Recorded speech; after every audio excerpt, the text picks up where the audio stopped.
Hi, this is Dr. John, dermatologist, tricholis and hair transplant surgeon. I perform more than 3,500 hair transplants passionately and still can't. Hair ట్రాన్స్ప్లాంటేషన్కి side effects దాదాపుగా ఏమీ ఉండవు, కానీ రెండు side effects ఉంటాయి. Number 1 ఏంటి అంటే, ఎప్పుడైనా హెయిర్ ట్రాన్స్ప్లాంట్ చేసినప్పుడు నెక్స్ట్ డేకే ఈ ఏరియా అంతా స్వెల్ అవుతుంది, అంటే ఈ ఏరియా అంతా వాప్ వస్తుంది. అది నార్మల్ ఈట్రోజెనిక్ అంటాం, అంటే డాక్టర్స్గా మేము ఇండ్యూస్ చేస్తాం ఆ స్వెల్లింగ్ని. ఎందుకు?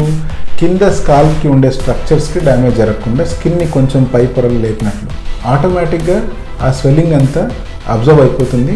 2-3 డేస్లో మొత్తం తగ్గిపోతుంది కూడా. ఇది మొదటిది.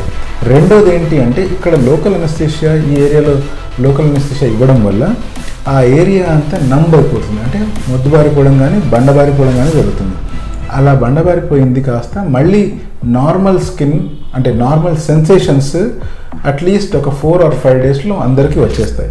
కానీ కొంతమందికి రేర్గా 15 days 20 days, కొంతమందికి 1-2 months కూడా పట్టవచ్చు. బట్ లాంగ్ టర్మ్ డ్యామేజ్ చేస్తున్న తలకి కానీ స్కిన్కి కానీ లేదు, అటువంటి డ్యామేజ్ ఏం జరగదు. ఈ రెండు తప్పిస్తే ఎటువంటి సైడ్ ఎఫెక్ట్స్ ఉండవు. మీరు నిర్భయంగా హెయిర్ ట్రాన్స్ప్లాంటేషన్ చేయించుకోవచ్చు.